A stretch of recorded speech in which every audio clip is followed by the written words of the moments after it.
I'll charge you.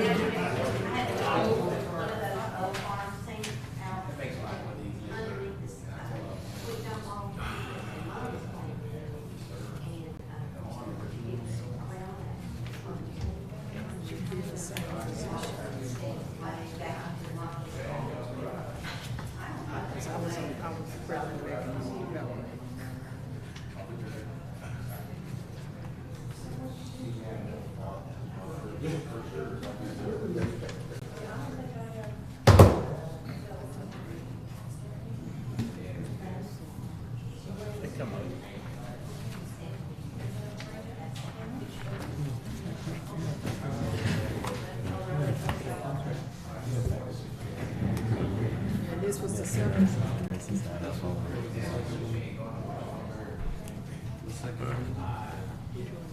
Okay, this is the first. This is the first. This was this is the second amendment. And this is the one that.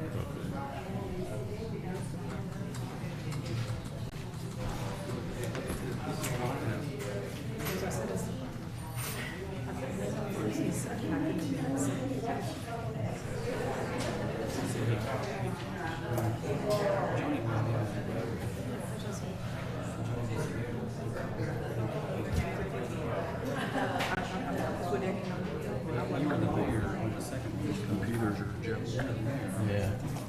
Everybody walks up more than it works. See, this is the one. See, I can look at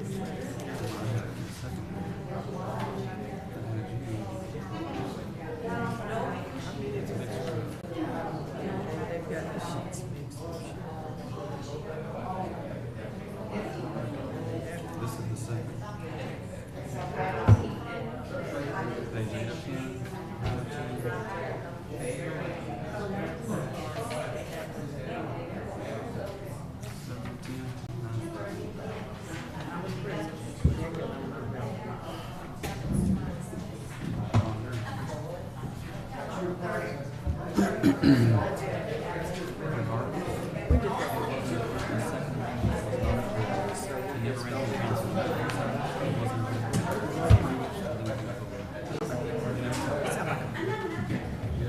So basically on that item, it's the second amendment. Ratified by council. Approved only by the board,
Just maybe it. It's just maybe it. Yeah. You ready? Second Council is now called to order. At this time, we will have communication. Go ahead. Will you do us the honors?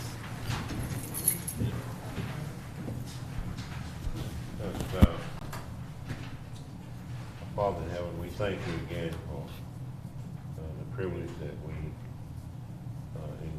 enjoy assembly. We pray that your will be done and that you would give us consensus, that you would make us one in our goals and objectives for the good of the city. Yes. We pray that you would bless this meeting, that it may be done decently and in order. Yes. To the good of all. This we ask in Jesus' name.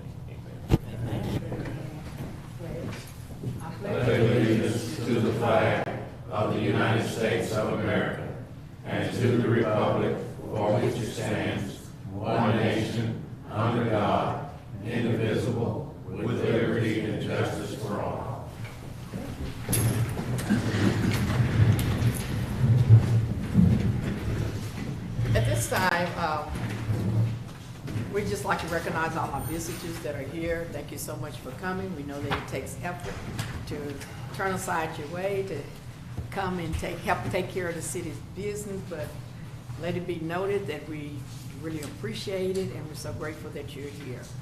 At this time, do we have any comments from the audience? Okay. We don't have, since we don't have any comments from the audience, or council comments, general comments? Yeah, I'll make a comment. On these items that's on the agenda, my understanding is that economic development wasn't aware of this until they got it, and none of the stuff that they put on there, but. It's an agenda item, so we're kind of Okay. discussing it. All right. If it's already on the agenda, we'll discuss it as we get down to it. Okay. Just generic conversation. Does anyone else have anything? Just by way of comments, we had an opportunity to visit the sanitation department. They had their open house and have a really nice setup over there, and we really appreciate. And I didn't get an opportunity to officially thank them. They provided porta potties during the Juneteenth festival free of charge, and it made a whole lot of difference. And as he explained, he said that's what he's here for, to make Crockett a better place and to help in any way that they can. So we were really appreciative of that contribution that they made. And like I said, they're still over there with their open house, but we do thank them for it. Okay, now we're up to item number 1. Approval of minutes from the special session, July 18th. I'll make a motion we approve. Second. Okay, it's been moved and second. All in favor? Motion carries. And now that brings us down up to our official business, the fiscal year 2023 budget update workshop. I understand that there were a list of expectation that you're going to provide us with the answer to. Hopefully I can do that. Towards the conclusion of our budget workshop last meeting, it was made clear that council's their number one priority at this point is to attract and retain our employees and to do a better job of that. The need is shown by the amount of vacancies that we have, the amount of problems that we have when we have an application, we have vacancies in attracting employees to apply for the job and to bring in some quality employees that can produce and perform the duties that we expect of them. In a last budget workshop, what I had presented was a balanced budget based on a voter approval rate at that time, and I'll go into a little more discussion on tax rates here in a minute.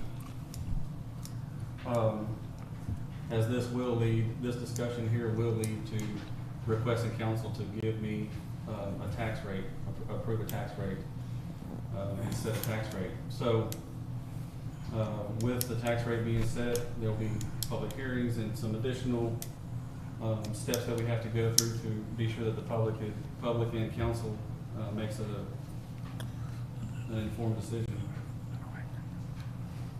On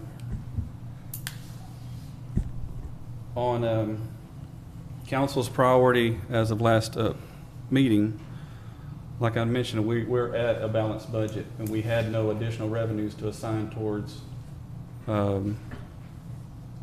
employee salaries. That being said, it was talked about whether a rate increase would require an election, and I have some answers for council at this point. What we did was, in a city of our size, due to the limited flexibility, we don't have a lot of flexibility if we were to try to bring in additional revenues. Our revenues are basically comprised of sales tax. Roughly about 30% of our revenues are sales tax. Roughly 35% are utility revenues, and 30% are property taxes. That's the only one that council has the ability those are the only two, utility rates and tax rates. Under Senate Bill 2, we are allowed to bring in additional revenues since due to the size of our city, if council has a need that they want to address and they want to assign up to an additional $500,000 of new revenue to be infused into our budget, they can move the tax rate up enough to capture $500,000 in new revenue. So that being said, without any additional guidance, and the main need was try to address the tax or the employee salaries and become more competitive with other cities and our local labor and job market. I'm presenting the council what is allowed to us without going to an election, without going through the process of having to go in an election. If council wants to go additional over this, then by your direction, that can be done, but it will trigger an automatic election. This is what's allowed without having to go to an automatic election. So up to this number and anywhere less than that, but over the voter approval rate, is called the de minimis rate. And like I said, it can bring up to an additional $500,000 in revenue. And so this budget was rebalanced, and all of that money was put back into the budget towards salaries and personnel costs. I increased salaries, FICA, workers' comp, insurance, retirement. All of those obviously are into this figure. As I met with some of the council members, but in the attempt to be as transparent as possible without showing specific salaries and who makes what, we went in and we requested salary surveys from 23 different cities. We received responses from about half of them. And so using those numbers, we knew that going into it, as we were talking in our last meeting, we have multiple vacancies in our police department, and no one's even applying to fill those. We're putting the request for applications out. We're even offering to hire people with no certifications and send them to police academy. We're experiencing that in the public works department as well. And so we assigned, using all of our department heads, tried to distribute that money using what we received back as competitive salaries. We assigned our employees a competitive salary using the responses from these other cities. We did not have the time to do a long, in-depth salary study based on job descriptions, but based on job titles and our responses that we received back, we did that.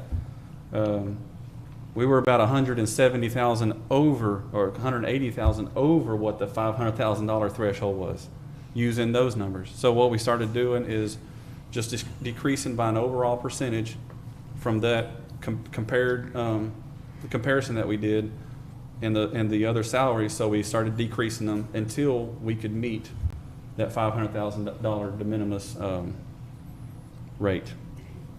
And so that's what this. That's the difference in this budget versus our last budget. The other, a couple things, I made some adjustments in our water and sewer rates. I know council has been very, very hesitant on addressing or increasing sewer and water rates along with tax rates. So we are allowed by, as I mentioned, the $90,000 that was required for our first year's debt service that was to be set aside. We are allowed to extrapolate that over a longer period for the Texas Water Development Board loan instead of collecting all that money then setting aside, because it doesn't become due until next year, or next fiscal year when the first payment's due. So we could put that off just a little bit longer to give some ease on water and sewer rates. And what we did with water and sewer rates, I included the amount required to cover, and I do have a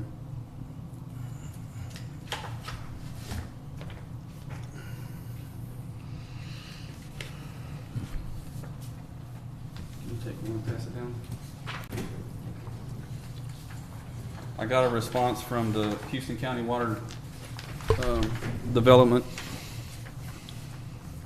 Corporation, and you know, his response was lime has gone up 15%. LAS, which is their chlorine, is up 33%.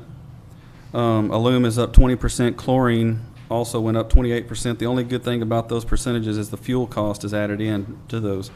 Also, the last time we raised rates was the 2018-2019 fiscal year, which was 1.5%. I believe at that time they had requested 3%. We was able to talk to them and renegotiate it down to 1.5%. The last 3 fiscal years, we have not raised rates at all. We also have a settling pond project that needs to be done at the plant with an estimate of $900,000, and the valves in the dam at the lake, the state wants replaced at an estimate of over $500,000. And this was, you know, some of the justification behind requesting a 2% increase in what we pay them for our water. So that was included in this budget. And what we did was we set classifications for all of our employees. Up until now, we have not had a salary administration policy that says, here's your job categories, here's your starting rates, your top out rates. So not only do our employees have a ladder that they can recognize and climb and know what to expect if they gain additional certifications and training and promote to another level, which is a huge retention tool. But just based on kind of the budget at that time, there was people that were brought in at lower rates. We're really hurting for additional employees, and we increased. There was a lot of disparities across salaries, even within job titles. And so along with this policy that we've completed this past year and council that had already adopted, we left out our salary administration schedule and our groups and step increment pay rates. So we developed that, and it just gives an idea of what we pay for a cadet at the police department, a patrolman 1, what we could pay for a sergeant, what we pay for a lieutenant, and so forth. We have steps and groups for all of our administration positions, from library staff to billing clerks to administrative assistants to court clerks, code and zoning library director. Everyone's included in here. That way they know where they're at, and there's a parity across our city and across other cities. We have salary groups and step pay rates for our public works employees. And so what's historically been one of the issues is we receive money from 2 pots. We receive for our public works, essentially our streets, parks, and those departments are funded by a general fund, which is funded by property taxes. We have water rates and sewer rates, utility rates that fund our public works and our sewer and our water. Well, once again, you have a little bit of flexibility, or you have, say, as more people move into town and water rates or water consumption goes up, you have some additional revenue. You can afford maybe to be a little bit more competitive, or to give a higher initial person because we're so busy. You have a little bit more flexibility over there on your tax. Nobody wants to talk about the tax rate, and therefore it always gets pushed back. Well, let's not address it, or let's keep our tax rate at the same rate. Historically, as we've seen over the last few years, we've dropped our tax rate. We've lowered it when it didn't require to be lowered, or it wasn't required to be lowered. So, and now that we're in the position we're at, and so I'm asking council to tell me, as I've given y'all some of the, here's the salary categories.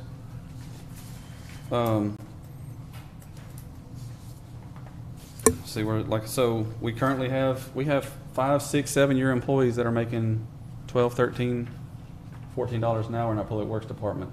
Employees that are running this city, and we're paying them $3 less than a cashier person at HEB.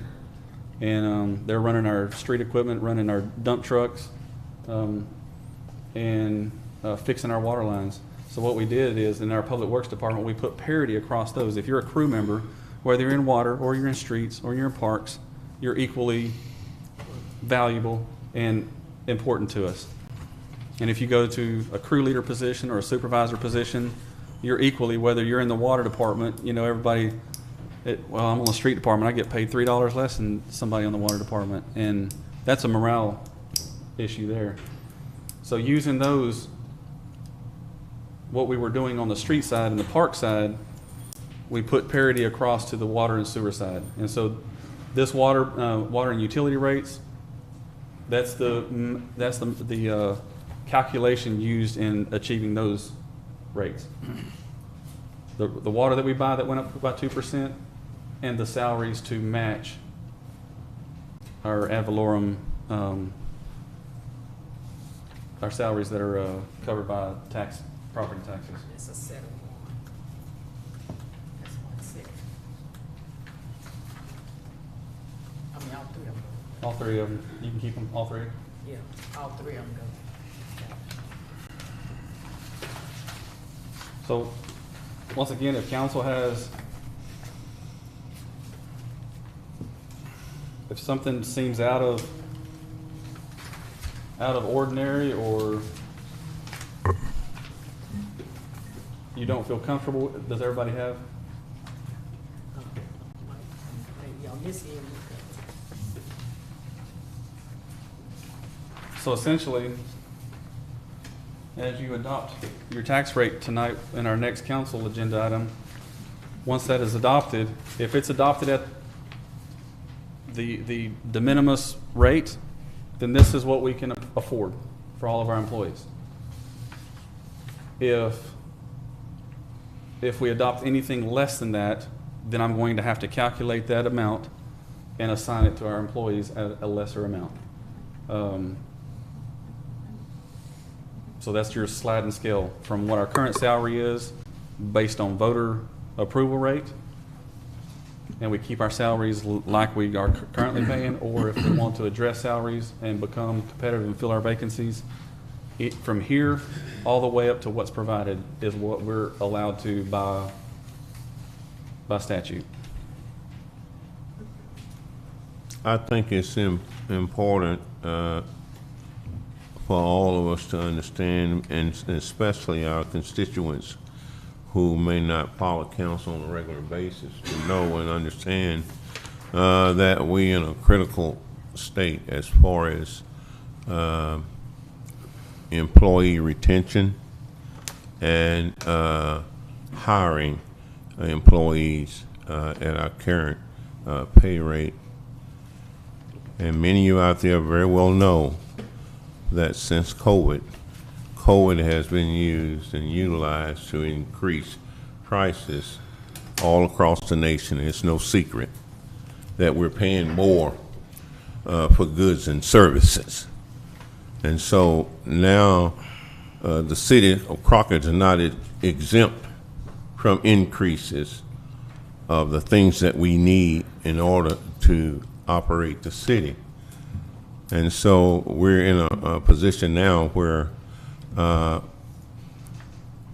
if we're gonna, let's just take our police department and our fire department, those areas, and then our other employees, they're all important to the operation of the city. Let me make sure that we understand that. But the other day we had a call out for the fire department. And there was just the fire chief, is that right, Jason? That showed up. And our fire department has been historically an all-volunteer fire department. And now we're looking at having to have salary people, because many of us are homeowners, and you know, whatever your need may be, when you call them, you expect them to show up and to render assistance in any situation that you have. And so these matters that we have before us today, we're trying to get some consensus from the citizens, because ultimately, you guys are the ones who we work for, in a sense. And so we want to make sure that we do the right thing. And if we're gonna expect services close to what we have gotten, it's nothing to write home about. I know there are some lackings in many areas of our services, but if we're gonna increase our salary, which is much needed in order to retain employees, because people are leaving and going other places to find employment.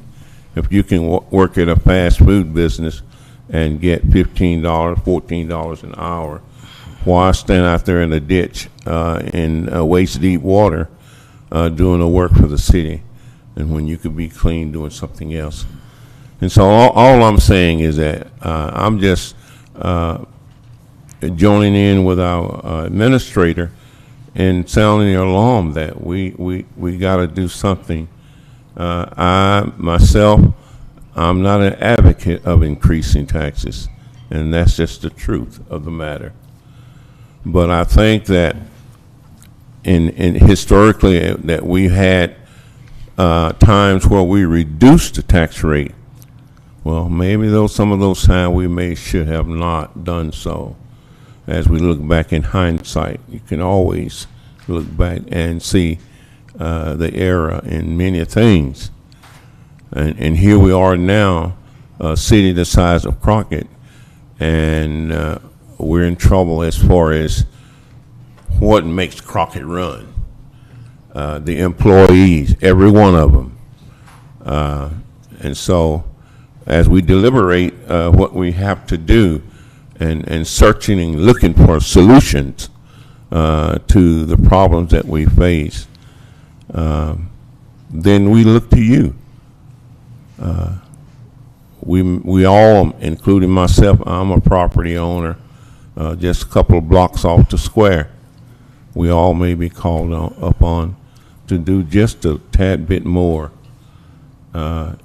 in helping ourselves, basically, because it's not my city, it's our city.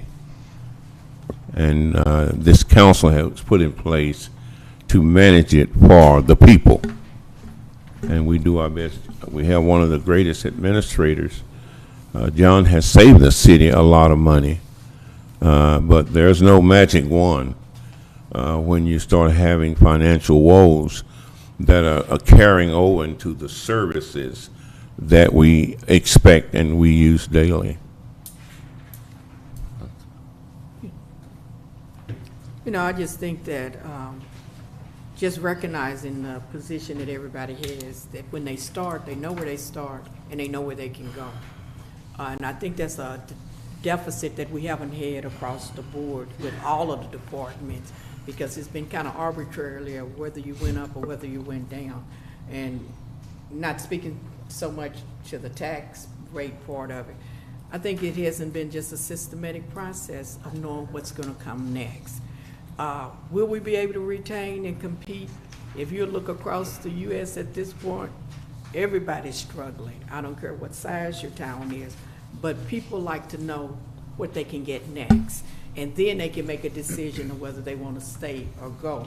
But right now, if you just say, I'm working real hard, and then everybody around you get a raise, but you're not quite sure what it takes to get to the next step. So I'm thinking in terms of the budget, just reflecting on it. Yeah, we're gonna have to make change because it's less money in the way you generate, but I do appreciate the way that John has extended and found the clause, so to speak, that we can change without an election, without overtaxing people, simply by being the framework that he used. He did compare to what was around us in cities that were compatible with us in our financial state.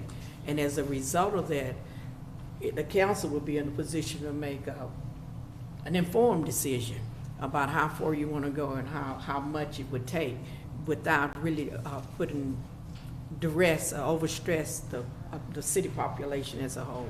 I'm like everybody else, don't really like taxes, but I sure like them what they generate. and we like all of the amenities that come with it. But I think one of the things that out of this whole, even though I missed the last council off having fun and should have been here, but one thing that came out of the study and the follow-up that he did is that I think this is the first time in a long time we really looked at it across the board. All our service providers are important, and it's always been mentioned that the police is important, but technically it seems like we get so many complaints about what's happening with the city street, what's happening with the city water, we've had a lot. So I think it would only be fair to honor the people that are doing a job and to respect what they do. Physical labor is hard work too, and consistently. But if they're coming, and we have employers that have been here long in that division, I tell you that there's some dedication there, and they deserve a reward simply because they stayed in spite of the pay. And not that we don't think that the police would stay in spite of the pay. We do know that everybody needs it, but one of the advantages that the police department is doing now in terms, even with the fire department, they're gonna be doing cross-training. So we'll technically be getting more bang for the bucks while they're here. But I think the overall expectation is if you know where you're going, you know what you're getting rewarded for, and you know that it's obtainable, you're gonna see a lot better job with retention, because just arbitrarily going to work and hoping that you get a raise and you don't know whether you hit it or not, it's just not fair to anybody. But I think with this scale, you can look at it, and even before they start, they can look at it and know up front, do I want to work this long for this, this, and this? And therefore, they won't commit. If they won't commit, you're better off than them committing and being disappointed and leaving. So I think the work of the recommendation and in terms of the budget part is to know where they're going. I think this is going to impact us much more so than just arbitrarily hiring people and they're looking for something different and we don't deliver it to them in the manner that they thought. I thought I would be making more money. They don't have to think anymore. They'll be able to see these are the steps, and it takes a lot of the confusion out and a lot of the disappointment. And and also we, needless to say, you don't arbitrarily get a step raise if you have deficiencies. And that needs to be noted. If you're not doing your job and you've been disciplined, you won't automatically get a step raise. We don't reward you for incompetence. And so that's, people say, well, I've been here 5 years, but what have you done in the 5 years? Have you met your job requirements? So that is a part of this step. Anytime you get a promotion, it has to be that you're working towards the goals that you've been prepared with. So with that said, lengthily said, I think that a lot of thought, a lot of planning went into it when you look at the studies and how you got a cross-section of the population that are similar to ours and how much difference is between. I think this is about the most balanced way that you could do it. And be fair to all of the people, because the city can't work without everybody in their respective position. We need them all. Yeah. And we certainly don't want to be a stepping stone on your way to somewhere else as you work here for the city. So, John, if I understand this correctly, an average house is $62,381 value.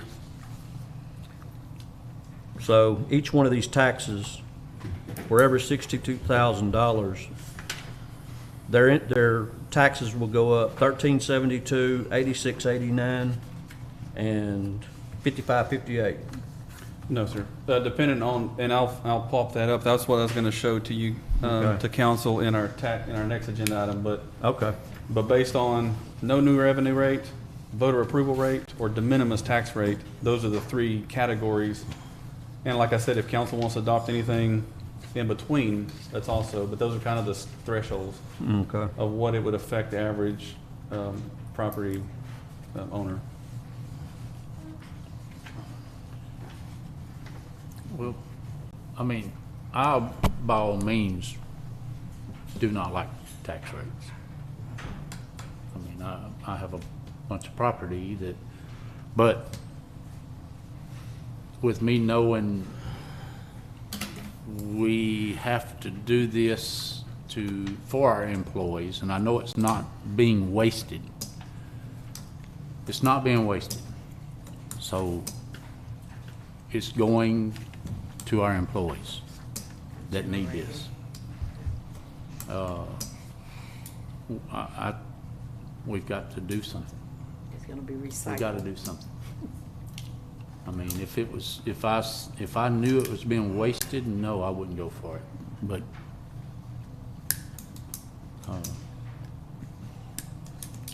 by all means, guys, I don't want a tax rate, or raise, but it's bad. So,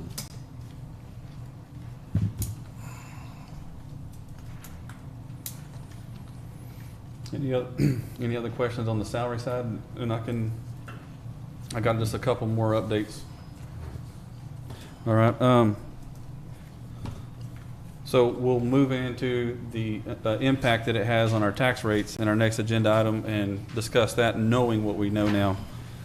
But on the water rates, let's see.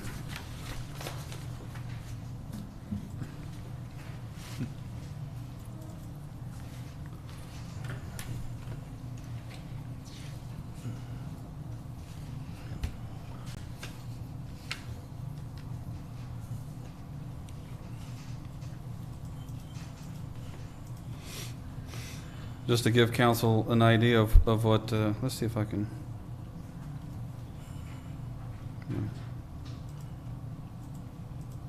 Going to try to, are you able to see that? Are you able to see? So this is how the first line across in the first row, we have our residential and commercial number of customers. 2,243 and 394 commercials. Our base rates are 24.67 and 34.71, depending. And so it's just like I mentioned before. There's some other things that council we can move into as we gain additional tools through our software, through this new meter program that we have. We can break that apart to try to make additional allowances to be fairer to people. But right now, if you're commercial, you get a base rate of $34.71, whether you're a law office with one single toilet or a restaurant or anything else. This is putting no increases into the base rate because as it stands, there is a degree of unfairness. Like I said, the base rate, no matter how busy you are or how much water you use, no matter what size of meter, if you're a 3/4 inch meter or a 4-inch meter, it's the same base rate. That's typically not seen in cities. So we can continue discussing that and get your guidance on how we want to address that. Consumption rate, based on our current method of calculating and distributing the cost to our customers, consumption is typically the next fairest way. If you're a small with one little stall, one little bathroom, you typically are going to use several hundred gallons or whatever that is. If you're busier, if you're a restaurant, you're going to use 10,000, 20,000 gallons. So you pay just on what you use. So using our current rate of every 100 gallons, you get charged 48 and a ninth of a cent. So 48 cents and a ninth. If we were to increase it, so this right here is the revenue that we're needing, right here, 104,955, and that's to cover the increases from the water district, the salaries. And like I mentioned, we continue to work towards setting that money aside for our Water Development Board loan in our next budget. If we were to increase it from 48 and a ninth cent to 55 by 5.5 cents to a total of 0.544 cents, it would bring in 109,000. So we can round that down just a little bit, but that gives you an idea of what it would take to bring in the amount of revenue, that 104,000. Here's the cost for the average monthly bill. The average monthly bill for a residential is 4,000 gallons. For the average commercial, I don't recall exactly the gallonage, but that's what it equates to across the board for all of our commercial buildings. Like I say, if you're a small that uses under 1,000 gallons, it would be a pretty insignificant increase. If you use more, it's going to cost you 5.5 cents per 100 gallons more to bring in enough revenue to cover those two costs that I mentioned. That's down from about 6.5 cents that we were discussing at our last meeting. I feel very confident that this will fund our budget and more than likely be able to fund the necessary money that we will need next year too. We're seeing some increase in consumption and new customers in town, so we expect that to continue to improve on our bottom line. Now, does that equate to the 2% that they're going up on us, or is it more? Are we No, going up more, or are we going up just the 2%? Just the 2%. Just the 2% to cover it. The 2% to cover it, and the amount to cover the salaries, to pay them the same as we pay our streets department. Did you get to talk to him about Mr. Jones asked for somebody to be here? Yes, sir, I did, and they sent me this email. I know that the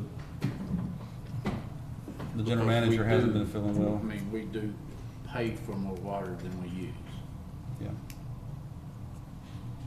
so we pay for a lot more water than we use. We roughly purchase 36 million gallons a month.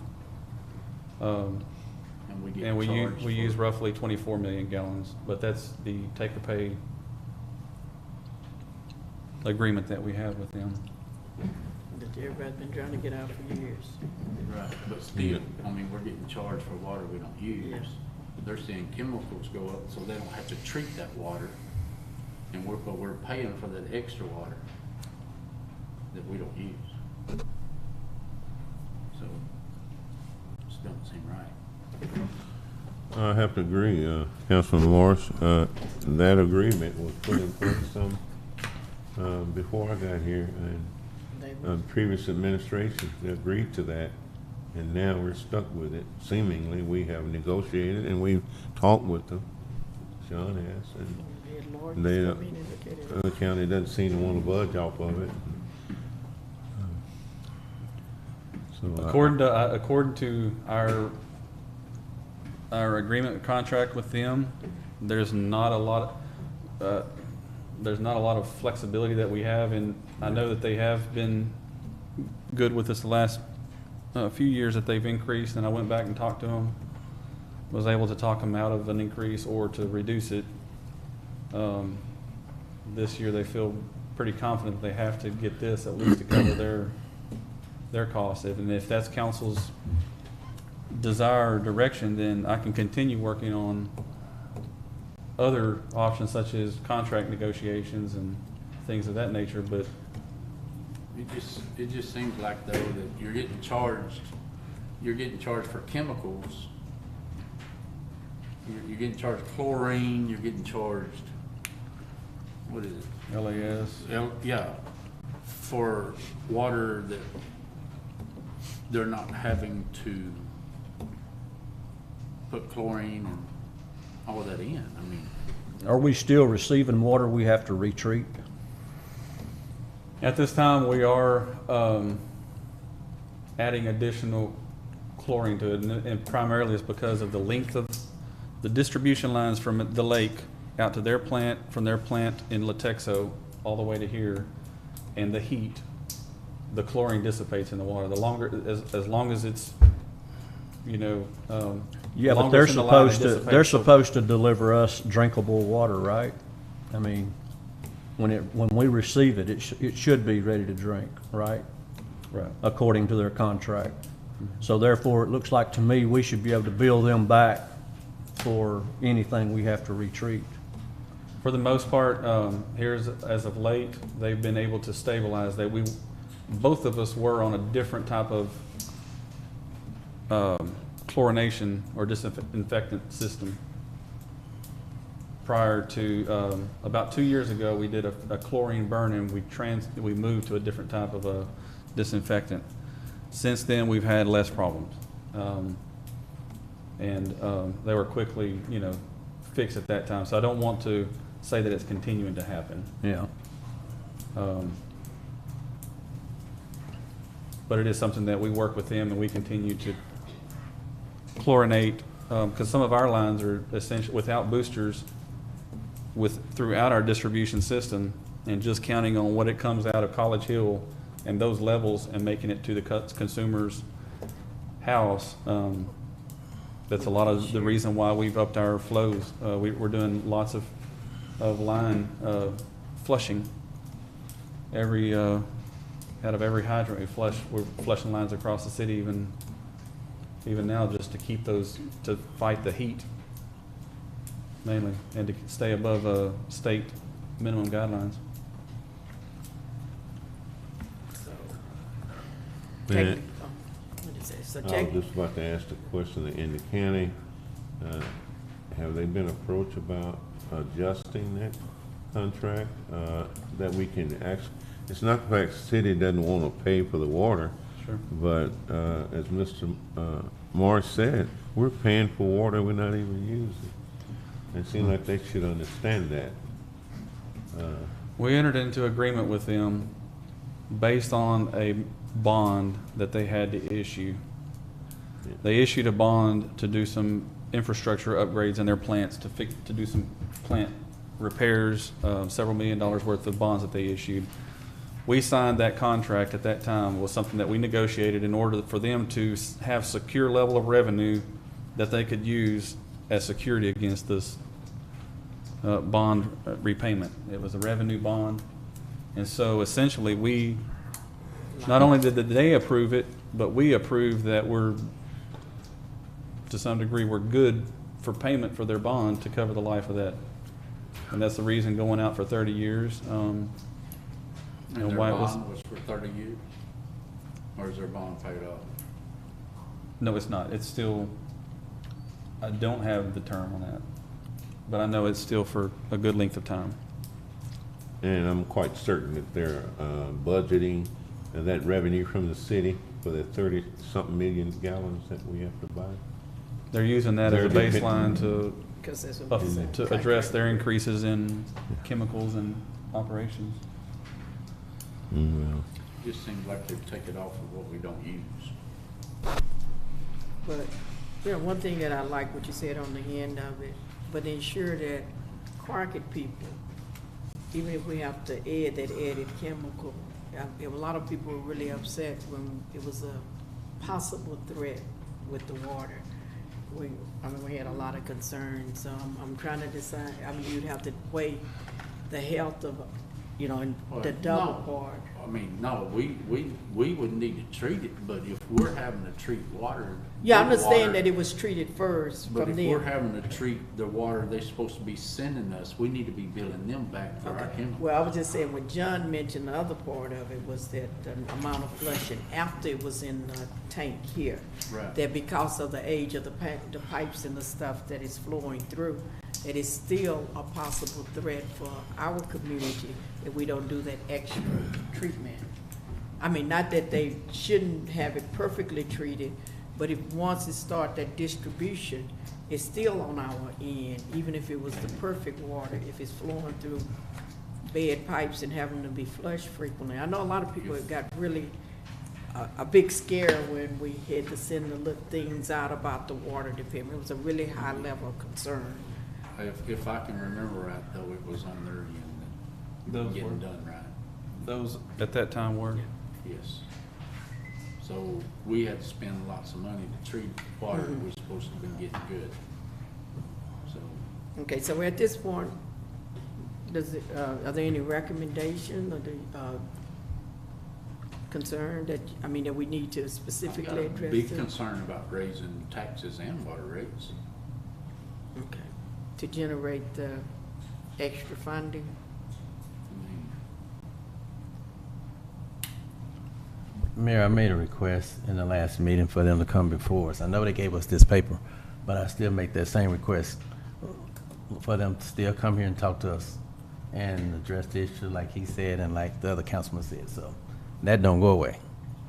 So still asking them to come before us. That was my request the last meeting, it still stands. I did pass that on. Tell them again, we're not giving up. Okay. Each councilman just addressed their concerns, so we're paying them why they can't come see us. So that same request stand. I'll pass it along.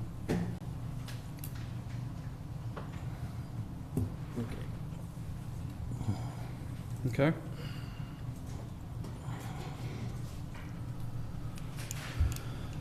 So that being said, that's our update on the budget, the changes to the budget from our last meeting. So if there's no other comments as it relates to the budget.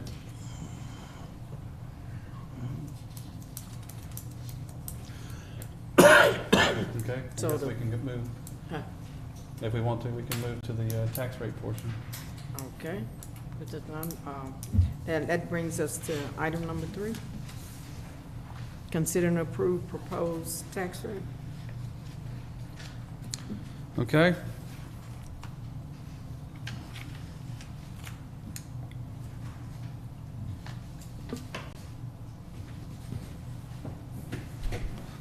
Like I had mentioned, we had reached out to a lot of our other cities in our region that are close to us, relatable to us, and in comparison with either property values or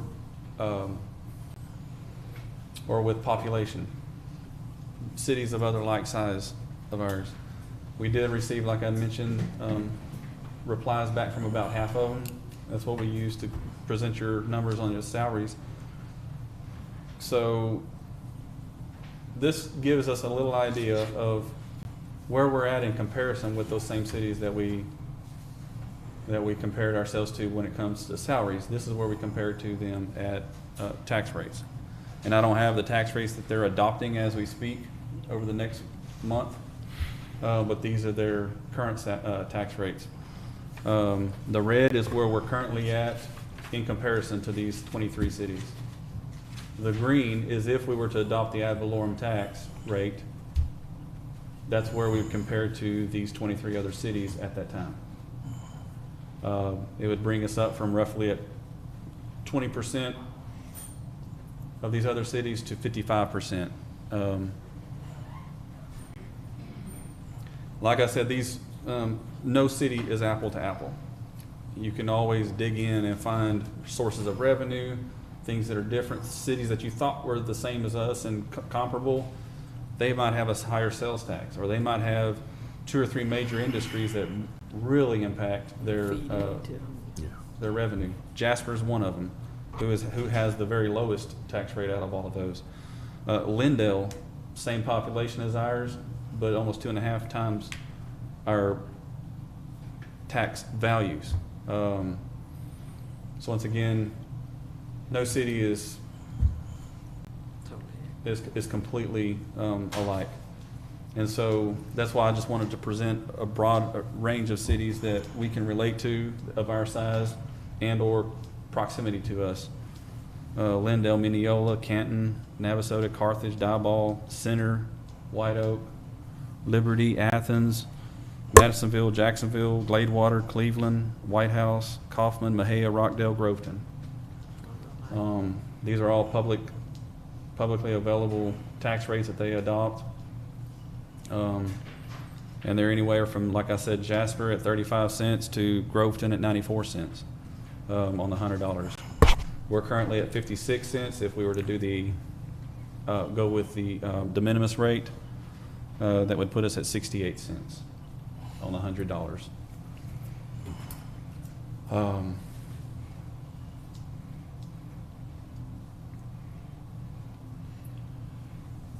And this is what they have now.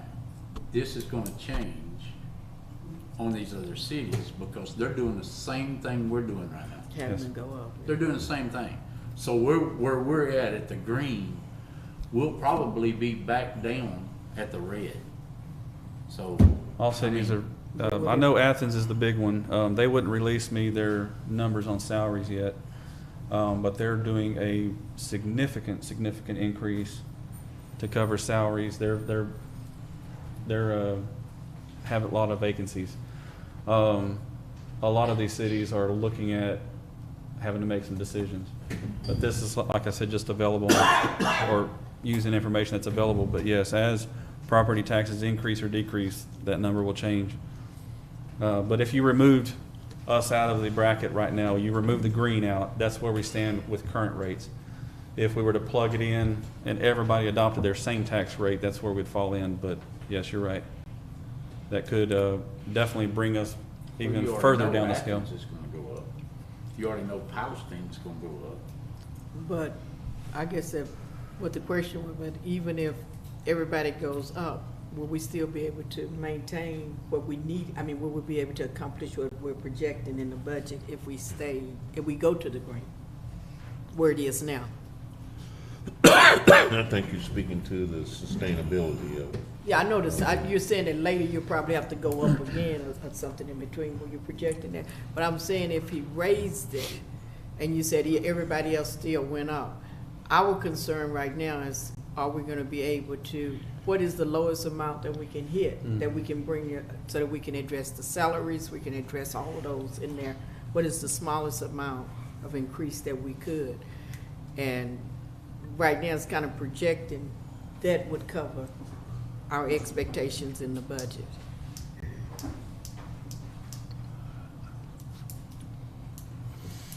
I mean, regardless of whether everybody, increased sales tax or whatever it took to get them to the next level. If everybody's had a chance to look at this, I'll go to our tax analysis.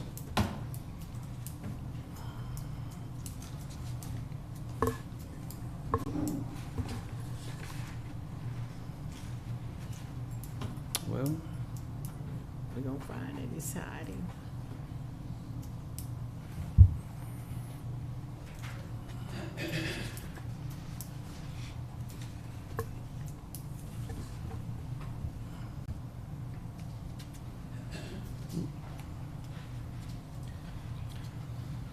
so using our current values, our new values, and an average homeowner property value being 62,000, our current year's tax rate, which would be last year's upon the adoption of this, is 0.564 cents on the $100 value. The average annual tax for a City of Crockett taxpayer is $351.83. This is City of Crockett tax only, not school, not county, hospital, ESD, or any of the others. Our no new revenue rate, as everyone knows, property values have increased by about 23 million this past year across the city. So in order to bring the same amount of revenue as last year, that tax rate would drop to 0.5213 cents, from 56 cents to 52 cents, to bring in the same amount of revenue. Not enough to cover fuel cost increases, not enough to cover health insurance. The voter approval rate does not bring in enough taxes to cover just our health insurance. It doesn't. Our health insurance and our fuel increases, two costs that are pretty set, that we don't have a lot of flexibility on. We're looking at almost 200,000 in those two alone. The voter approval tax rate, which is that amount before you go into the de minimis rate that I mentioned, that's 54.542 cents, 54.2 cents per $100 valuation. That would decrease your taxes. To bring in 49,000, it would, of total revenue for the city, it would decrease your taxes by $13.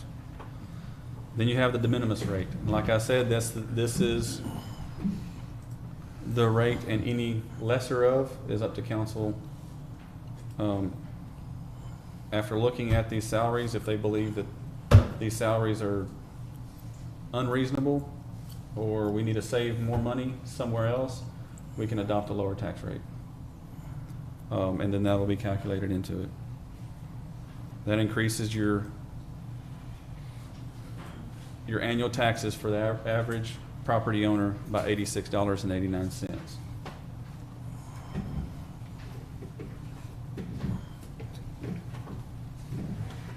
Our INS tax, which is our debt service tax, that covers our debt service, like I had mentioned last year, it was 0.9, a little over 0.9 cents to cover our debt service. We've paid down on debt, and I did advise council that we will not be raising taxes to cover the swimming pool. We're covering that out of debt service reserves.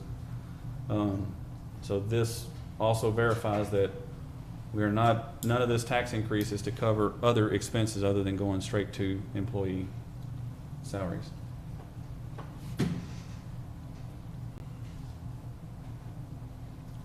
So at this time, just using this information, I'm asking council to consider and adopt a tax rate. This tax rate will be posted. We have public hearings posted for our next meeting, August the 15th. That's where it'll be approved and finalized. Now, council is adopting a proposed tax rate. And to give the citizens adequate time, it's being posted in the newspapers. Everyone will know about it. And if they have concerns or if they're for it or against it, they have opportunities to come as a taxpayer to say, no, we don't want that money to go towards the, or we're all for it. It's up to them. It's up to them and council at the end of the day to finalize and adopt it. And at that point, if council wants to back down or change anything, depending on their constituents and how they feel about it, this right here gives us the ability to publicize it and let people know what the plans are.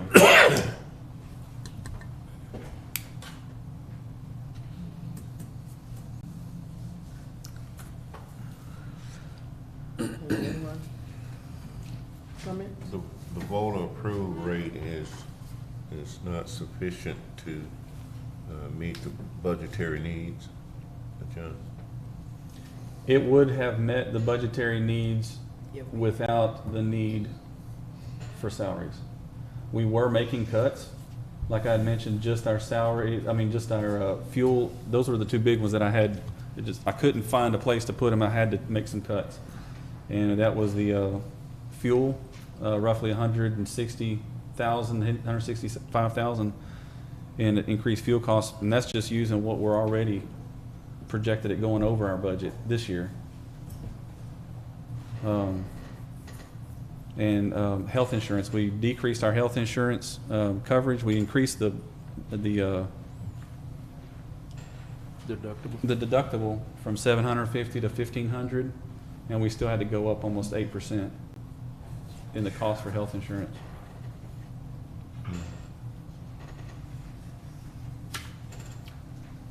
So, do we have one?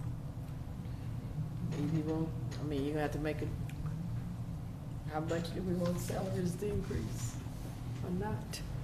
Or if we go back to the old, what was projected at first, the salary scale is not gonna work it out. So, I guess the biggest is, do we wanna go forward or go, or just put it on as this tax rate and hear from everybody else, or? If you adopt the de minimis rate, you have 86.89 annual increase. That's on a $66,000 value. That's for the average home value.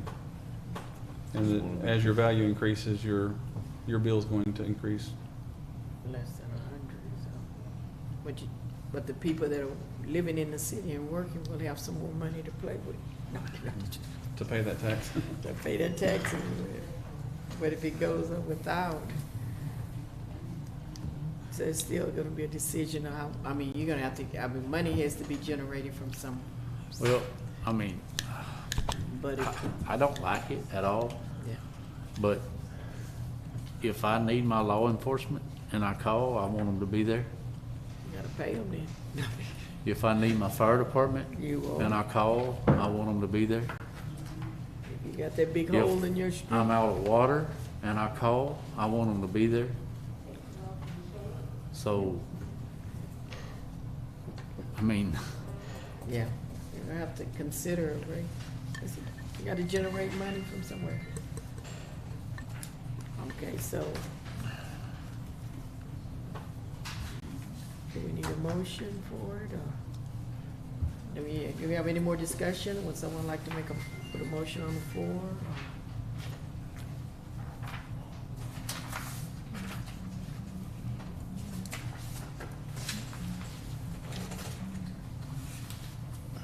Because what, keeping in mind, even though it goes through, it's still the hearing, and you get a strong. I'll make a motion to adopt the new tax rate, The de minimis tax rate?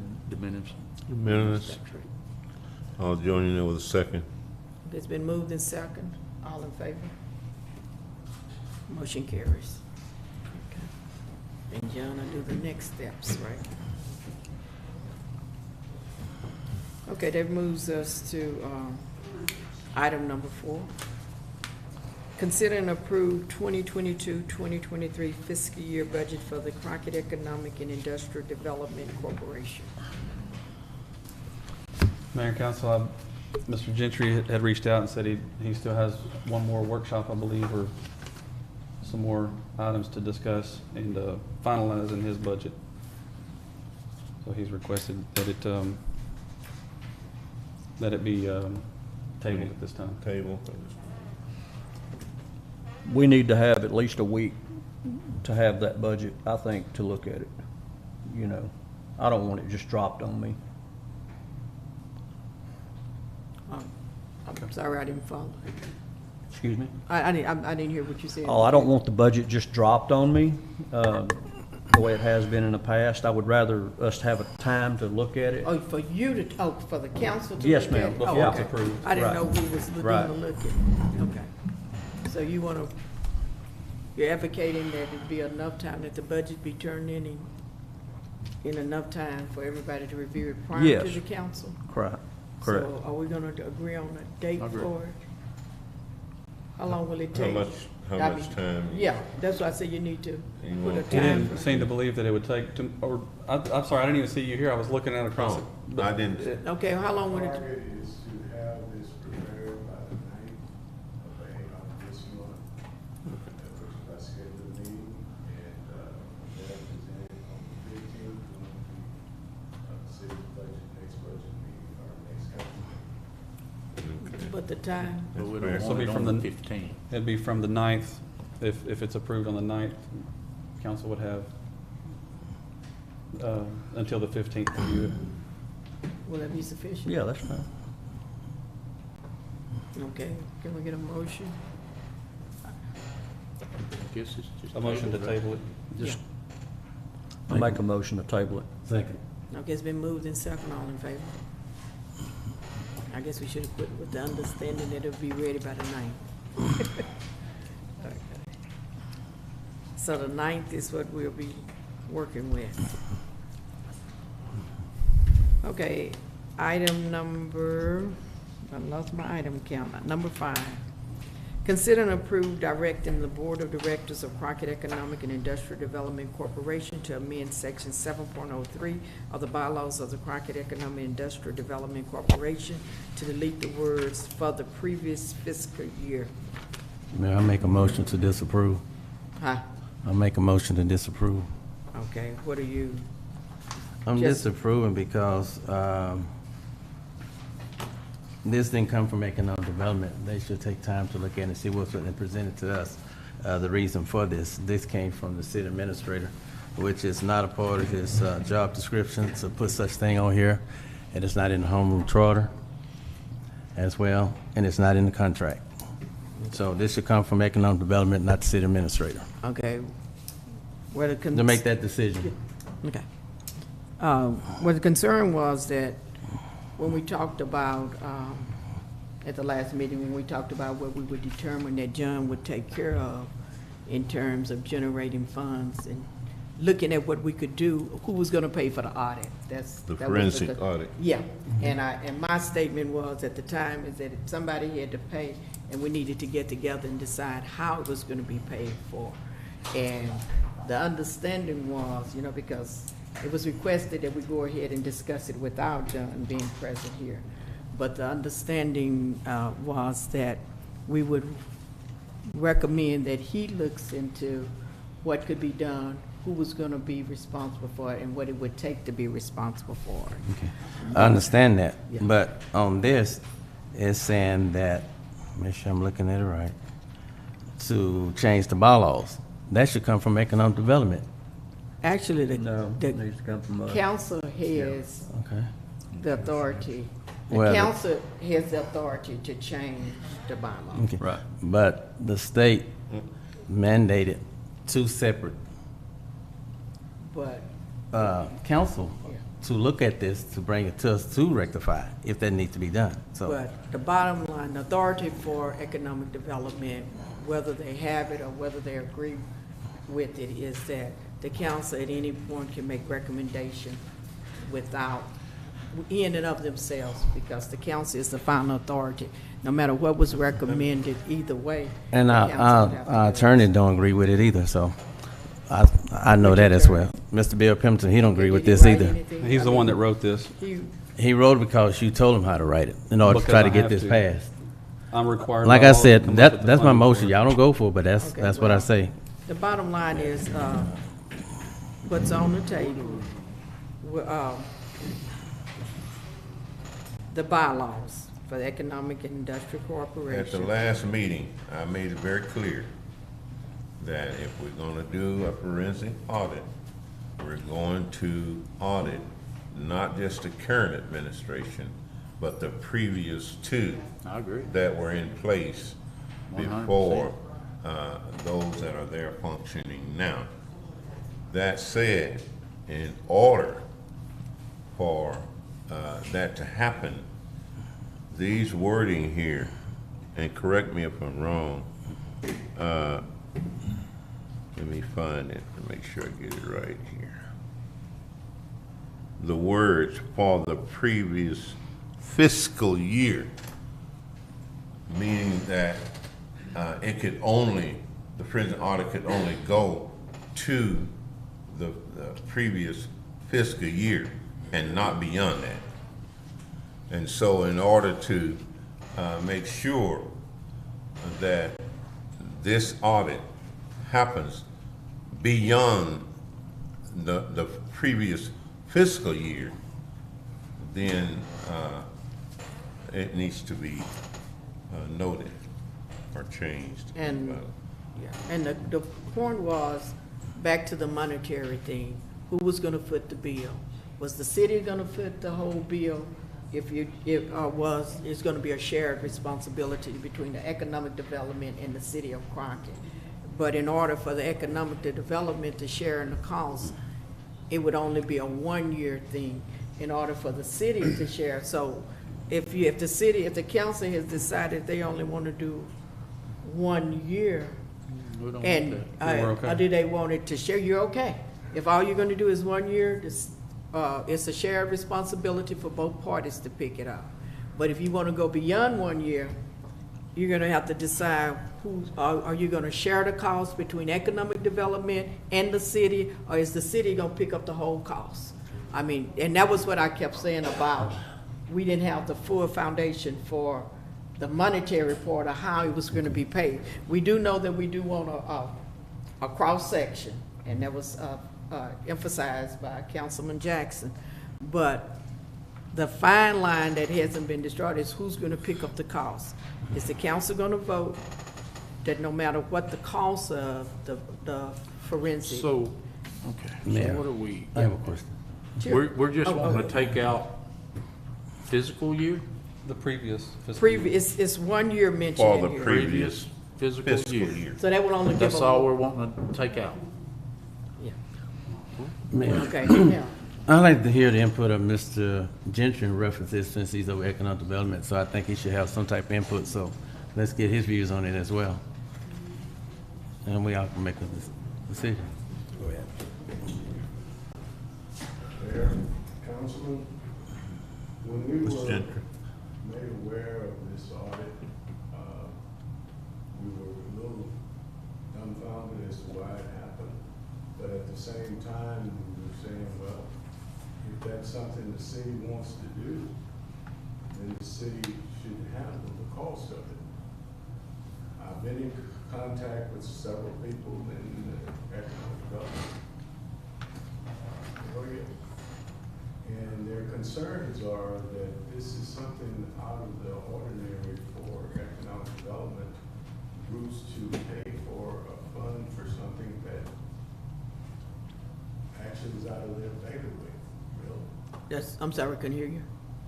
Out of their bailiwick, out of their peripheral of responsibility. This is something that the city chose to do, and the comments that I've had was the city should handle that, not put that burden on economic development. Your funds are for job development. Your funds are to promote jobs. If they're wanting to do something of this sort, then they should be willing to take the responsibility for the cost of it.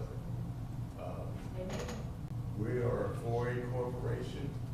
If you read the bylaws of the state regulations, we're promoting primary jobs. And that's where our efforts are, where most of our funding is geared to, is promoting jobs or promoting skilled labor for those jobs. And that's where most of our funds are generated for. Our debts are generated to help us with funding facilities or helping to help educate our kids so that they can. So I've had some heartburn with this from the beginning, that we are being asked to do something that we're willing to do it in terms of providing information. But why is the Economic Development Corporation being burdened with the debt of something that we already had in our annual budget? We've had it for 26 years now. And I question this, at least from my standpoint, to understand why the CEIDC should take the extra burden of funding something that is required, that the city chose to do. This Okay, is the let- bylaws? Oh. Is this the bylaws? Yeah, Okay. just a comment on it. In lieu of what the council agreed upon, it was done at the will of the people. It wasn't just arbitrarily, the council decided to have it. When they made the statement at the last meeting, the council spoke in terms of representing the people. The council spoke in representing the people. If you pull the notes, that was the statement that each one of them said, that because we don't want the community and we represent our constituency, that we want to make sure that it's on the above. And I understand what you're saying about why you should have to do it, but I think the question was when they said, let's go beyond, and it's part of your operational funding. You can fund operational things, and because you do fund audits, you pay for part of your audit already, right? Yes. Okay, so I'm saying that's within the scope of what you can pay for, whether it's a forensic or whether it's a challenging audit or whatever. You can still pay for it out of your fund. But I think the council still can decide how they want to pay for it, and it depends on how far they want to go back. But I think the concern was because the council wanted to go back so far, it was going to be an additional cost, and we don't know what it's going to be at this point because they haven't gone out to see the deal. But in terms of the legal scope of it, would it be beyond what could be done? It is within legal guidelines that you could do it because it's part of operational costs. It's not.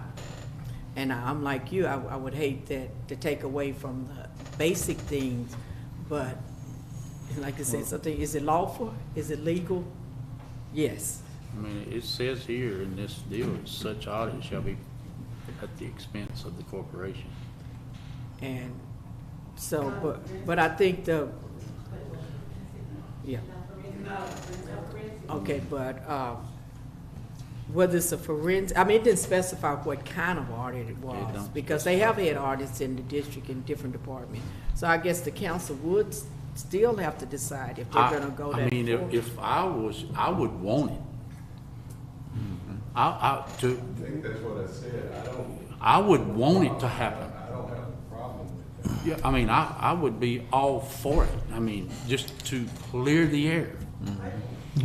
I mean, Oh, well, it says here that the corporation will.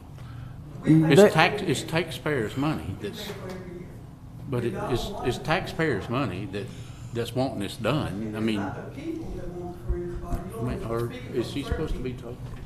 well, I mean, we're not giving this over for the discussion of it. We'll let Mr. Gentry speak to the issue of it. But, what has to be decided, because they Well- wanted, okay, you go ahead, speak. Oh, I thought you were fixing Go something. ahead. Member Jackson.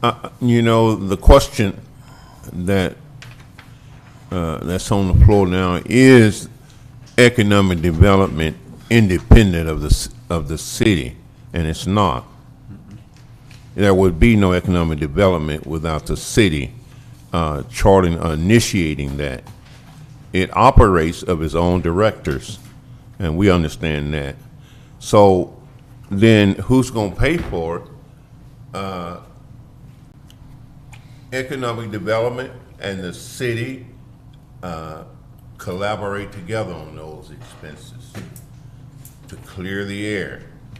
When the citizens of any city decides that there is something wrong and enough of them voice that, well, then I think it's advantageous for us to act and not ignore them and put it off and debate about who's gonna pay for it. Economic development is not independent of the city. And so economic development will, at least is the way I see it, will pay for half of it, and then the city will pay their other half. And the people get what they're looking for. I have a I'm follow. sorry? Well, Okay, just for the sake of argument, the question has already been, we're backtracking to an issue. It has already been agreed upon by council that it would be a forensic audit. Now, all we're working to, now we're working back to see the finance. The only thing that we're addressing at this point is how financially it's gonna be paid for. And what was brought to their attention, if we're gonna go back more than 1 year, it's gonna incur more costs. But the way the economic development policy is written at this time is that you can only do 1 year. And as has been agreed upon the council, they wanted more than 1 year to be in fairness. So when you go more than 1 year, the question now, what's on the table right now is there is a request to change that 1 year so that if it goes beyond into the next, more than 1 year, financially, the burden is gonna be shared among between the council and the economic development. Mayor, it can be shared. This just allows the latitude for council to make the decision once we have proposals. When you're talking about percentages and you're talking about amounts, that still has to be decided. But without this addressed, then we will know that the city is going to pay for it. The audit can still happen, but the city will pay for 100% of it unless this is deleted. If council wants the ability to go one way or another, all of it or a portion of it, the only way that we will have that latitude is if these words are deleted. If not, if council says, let's not delete them, then I have my marching orders that I know where the money's coming from. Okay. My question is that, I know you put this on here for this to come up for a vote, and my question is, why this has to be changed when all the others been changed by economic development? City never had to, so They never have.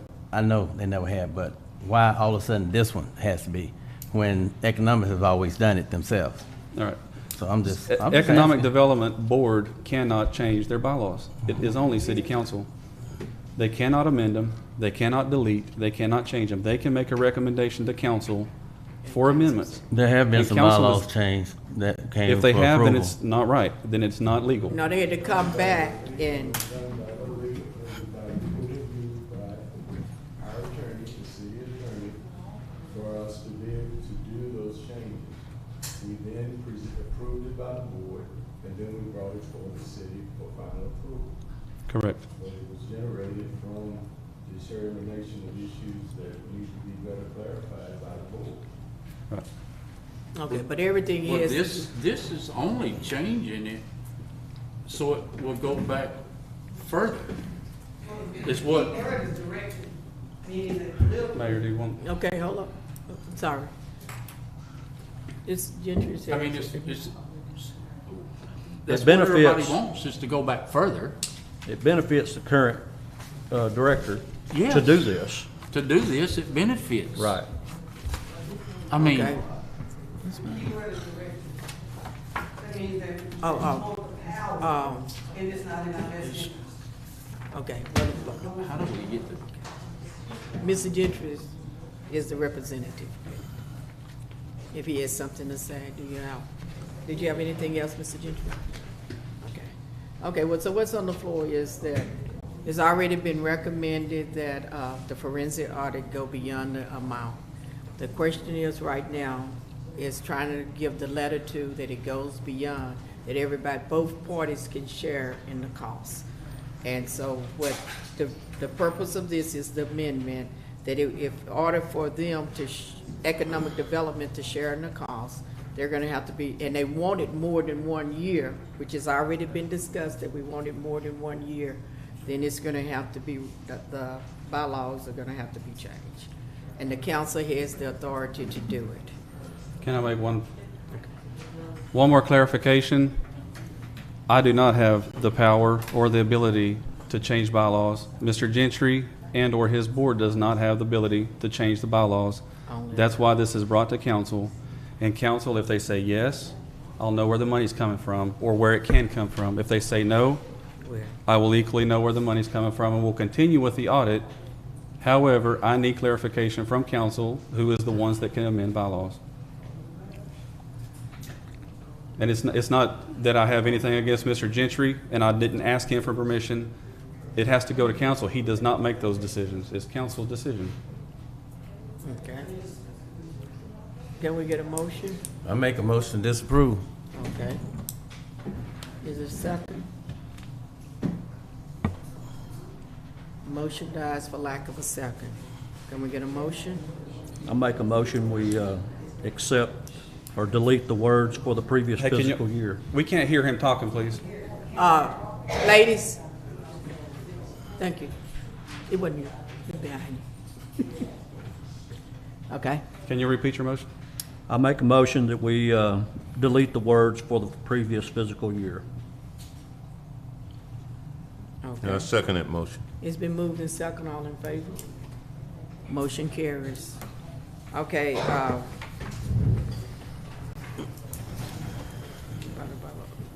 what's it? Oh. Do you want us to hold? you want us to hold Mr. Jackson? Pause for a minute. Huh? Did you say yes? Yeah. Okay. We'll give Mr. Jackson a moment to come back.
Okay, that brings us to item number 6.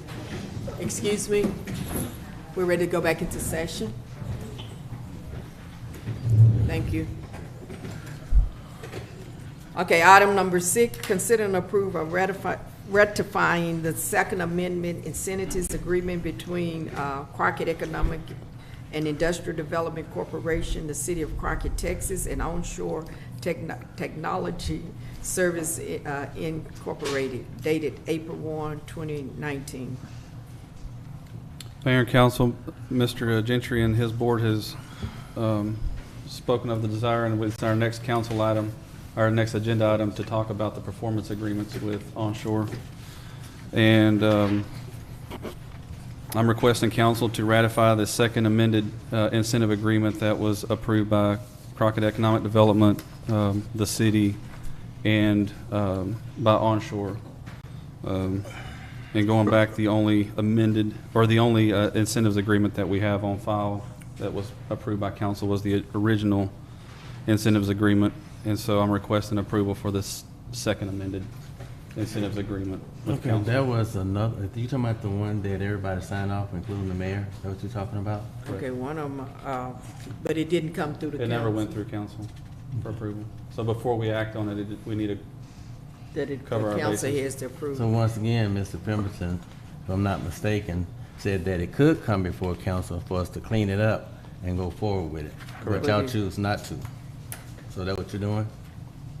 No, I just asked him, and so that's why we're doing it. No, I'm talking about what was signed at first. Oh. There was one agreed that original. the mayor Yeah. signed, and everybody at the company signed as well it was notarized by Miss Missy. So if you're gonna go back and do something different, what you agreed to do with them, don't you think they will come back on, because they got the signed document that was previously done? They don't have nothing to do with whether it's filed here or not, so whatever you go against them, we're gonna come back on us, what they're going to do. That's what we're doing. That We're just- we're We're ratifying the making, one they have a that's why copy it's a of. written, Yeah. yeah. So to make sure that it's in order, when the confrontation happened with Onshore, that you don't want any loose end, and it wasn't done. This is approving the agreement that they have, the latest copy of signed agreement that they have, and we have a copy of. This is approving it so we can act on What the they same approved. document, not have to go back to the original document.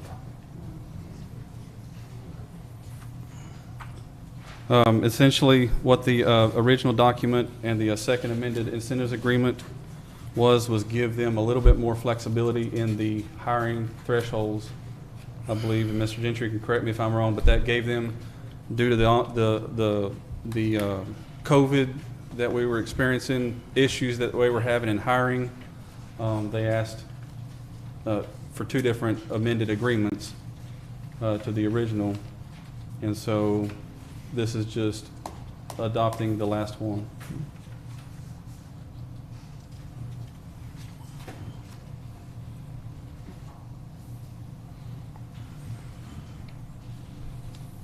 I make a motion, we approve the rectifying the second amendment. Okay, it's a motion on the floor. I'm sorry, I missed the motion. I'll make a motion, we rectify the second amendment. Yeah, I second it. Okay, it's been moved in second, all in favor? Motion carries. Now, so, now you can move to item number 7. Consider and approve declaring Onshore Technological Services in breach of the second amended incentives agreement between Crockett Economic and Industrial Development Corporation, the City of Crockett, Texas, and Onshore Technological Services, Inc., dated April 1, 2019, and to seek recovery of the damage imposed by the agreement in the event of breach of contract. Mr. Gentry, you want to talk about it? You want me to? Just, all I have is what you had sent me in that email.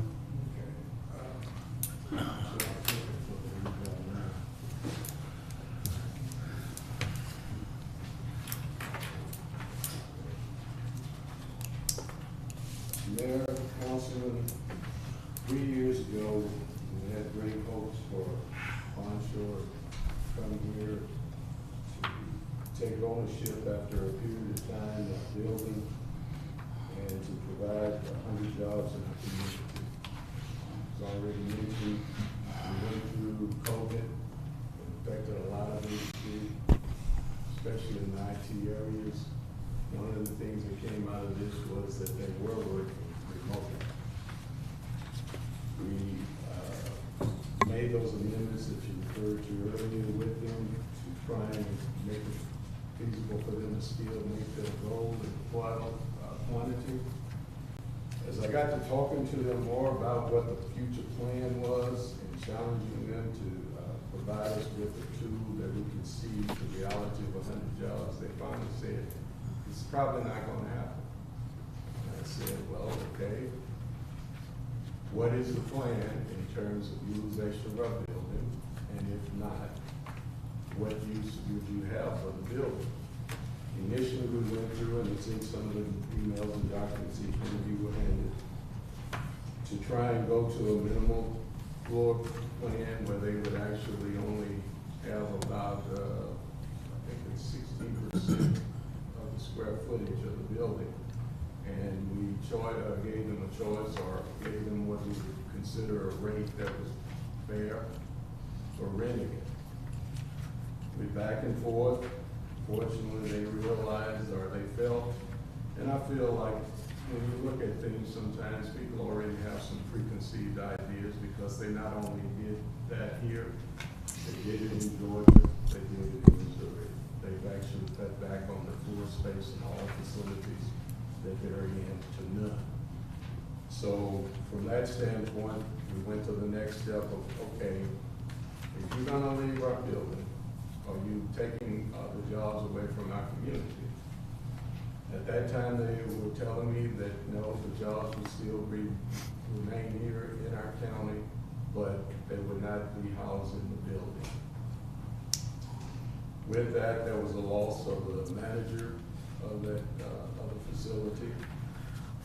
But in kind, they offered the idea of us taking ownership of the generator that we spent 50% of the cost on, and also the security facility that was put into the building that was spent 15% on as well, which was a total of $34,834 for the generator and $12,500 that economic development contributed to the security system. They would remain with us, entitled to us. There were some questions about, okay, what about the furniture? We never have got a response on that, but there's significant furniture in the building at this time. I've talked with Bill about this, Bill Pemberton, and we have talked about an approach to pin that down and make sure that all areas of concern. John brought up the question about the water and sewer. During this whole time, economic development has maintained those costs for the facility as well as the electrical utilities for the building, with the intent that within the 4-year period that they would be buying the building. Well, unfortunately, that's not going to happen. So the options are there. Do we take the ownership of the generator and the security system in kind as a way of ending our relationship with them, or do we pursue further aspects in terms of funding, recouping funding from them? Mary, you and I have had the conversation before about this. I know, considering the circumstances, it was felt that we could do it. Be best just to cut our ties, because one of the things that I'm looking at is the fact that I'd like to pursue going back to what the building was made and built for, as a full technical training center. I'm in the process of reaching out to several VOTEC training entities here in the state that have shown some interest. We just had initial conversations, but I would think that for our community right now, our needs from the standpoint of generating an interest in our community is that we have a facility that we can train our people in. We can have a workforce development where a company would want to come to our community because of the workforce that's available. So that's one of my aspects of one of my goals is to pursue replacing or bringing another training entity into that building. Along with that, we also have workforce solutions there, which work hand in hand with that institution to allow us to not only train our people, but have a system in place that ensures that they get the jobs to the people that need the jobs. But from the standpoint of the cost, as John has the same letter, I've given you a breakdown pretty much of all the costs associated in the last 3 years, and we have one cost that we're trying to finalize right now, the final utility cost that my secretary is preparing for me presently, that I can provide as well to you if we choose to go full blast with a full pursuit against the onshore entity. Mr. General, may I ask you a question? Have economic development made any type of adjustments in that agreement during the course of time that onshore has been here? Yes, with the business to pretty much give them the time Yeah. to, So that has been extended to them. right. Okay. Okay, so the, Using the information that Mr. Gentry had provided, as well as the second amended agreement, which lowered the threshold of employees that they had to have. When they exited, I believe it was the 39th month bracket is where they left in the lease. And according to that, they had to have 50 employees, if I'm not mistaken. According to the last report that Mr. Gentry received, there was 20 employees that were active, and then there was some other ones that I guess we'd have a question that says pending or open, not hired. So we have a little bit of additional there. But based on that and their incentives agreement, it says that they will be penalized $500 per job. That's roughly $15,000. Mr. Gentry paid roughly $12,500 for the security. And so if you added that along with utilities, we'd come up to roughly $35,000. What about the maintenance? Like custodian? That, we provided that as part of the incentives, but it wasn't part of the performance clawbacks that if they failed, that they would have to repay for that. As far as their, and you said, you said roughly how much would be on? I mean, it would up to about. well, for a performance clawback Yeah. on the jobs, it's roughly $15,000 in performance penalties that they did not achieve the 50 Yeah. employees. And then $12,500 with the security. There's additional several $1,000s in water and sewer. What about the generator? And so that's what I was going to say. So next, they have already said they're willing to give their half of the generator and just to give it over to the facility. That was $34,834 for half. So you're roughly, in all of our performance clawbacks, we're roughly about to what half of the generator. Did Would they cost. purchase the furniture that's in there? They purchased They it. could- They purchased the furniture? What are you thinking cost on their furniture? Well, that's the one thing we haven't been in the hands of, is the actual cost of that furniture. We have 4 full rooms of furniture plus 2 other rooms that have training facilities in them. I mean, to me, with the generator, keep the furniture. If it's there to say give, if it's not a leased, Right, if it's not leased, they But you may know- repossess. Trying to get to the bottom of it right now. Yeah, I think, But just the generator is something hard, yeah, and a hard asset that we do have. yeah. But even at that, I guess the balance is how much is it gonna cost in legal? That's what I'm saying. Legal Just fees is gonna cost you keep- anywhere for a keep the conversation. generator, Keep the generator. But even if- Do the yeah. generator, and if the furniture's not leased, Yeah. walk And- away. And you have the use of your building again, which can generate funding, but if you tied up in court, you can't do anything until it's legally, so. Have you thought about, like, in the meantime, while you're maybe trying to get someone in there of, putting that building on the market I don't think- for sale? Actually, no, because I'm committed to trying to bring jobs. Right, but if we put that building on the market and it's sold, and we get rid of that debt, Well, I really think that, Let me say, but we don't have it now, I mean. oh, okay, I'm sorry, we digress. Did we finish it? I just asked. Oh, I'm sorry, I know where, I forgot, we had a motion. Did we have- what were we We on? never had a motion. I'm not on motion, we were on the second, Whether we're going to seek recovery of damages is the agenda item that we're currently on. Or whether we choose to allow. let me say this in reference to Mr. Gentry and what he did in April 1 of 2019 and bring it onshore here. Nobody has a crystal ball no. to determine how something is going to turn out.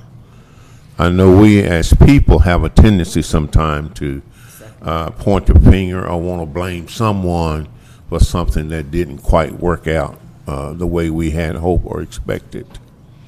But I want to say that in his defense, that we had no idea.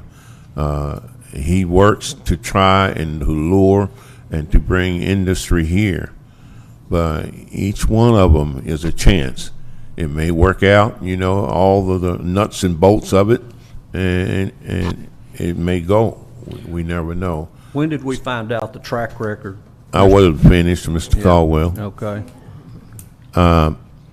So, as we talk about onshore, I have the photograph here in my phone when we stood right here and we signed the agreement.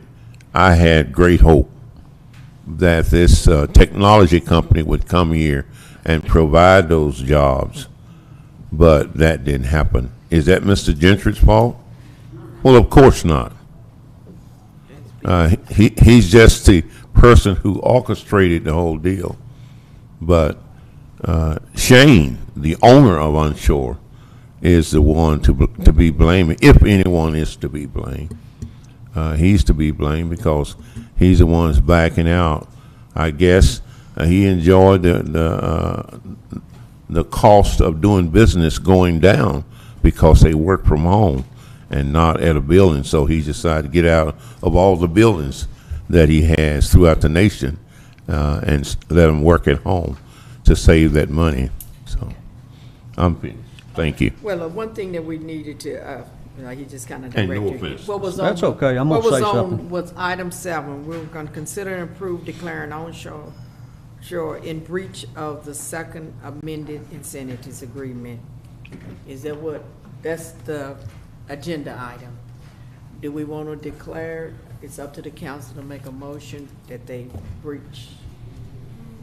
Well, they are in breach. I make a motion To declare? to declare them in breach of contract. So With that motion, Councilman Jackson, do you want to seek recovery or to not seek recovery and accept the current assets Well- as, let me say this, and this is just an opinion of one. I'm not the whole council.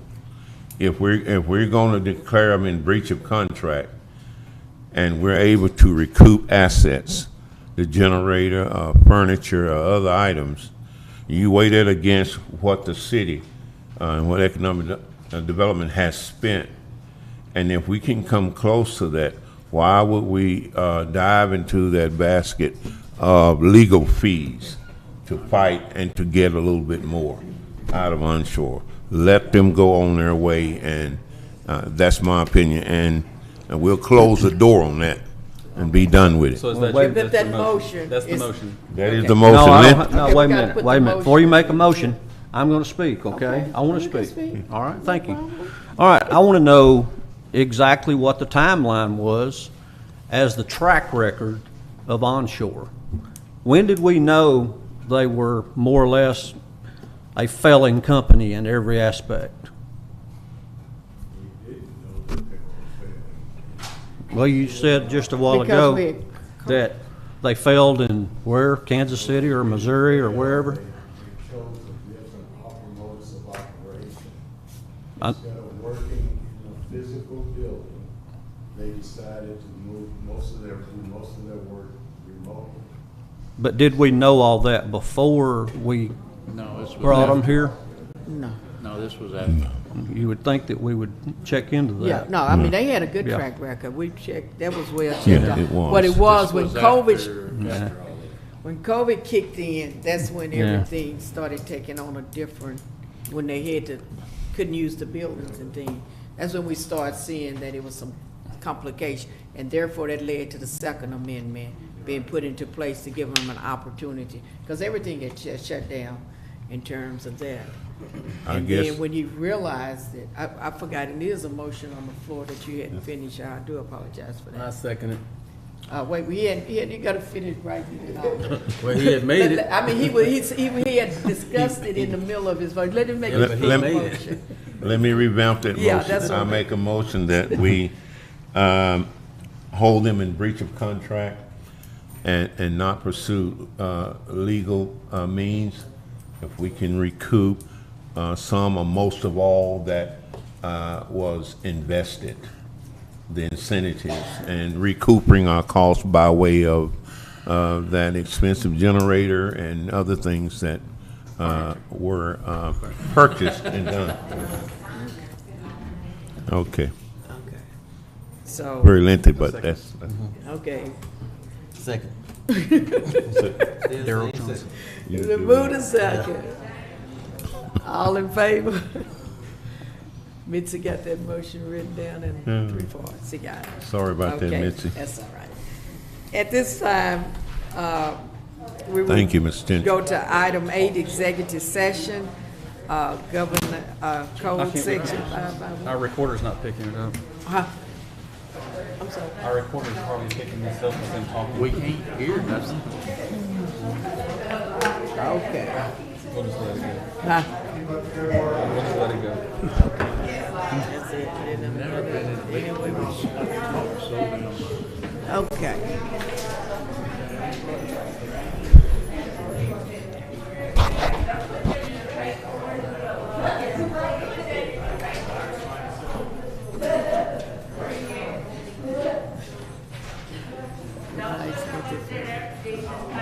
Thank you.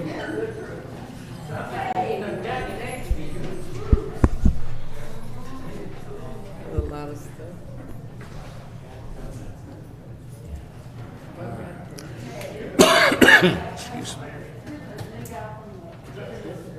Okay, we're gonna ask y'all to kind of speed up the process. Thank you.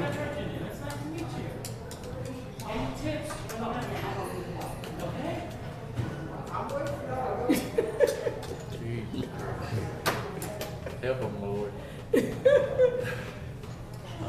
Yes, the officer to close the door, please. Yeah, you close it. Thank you.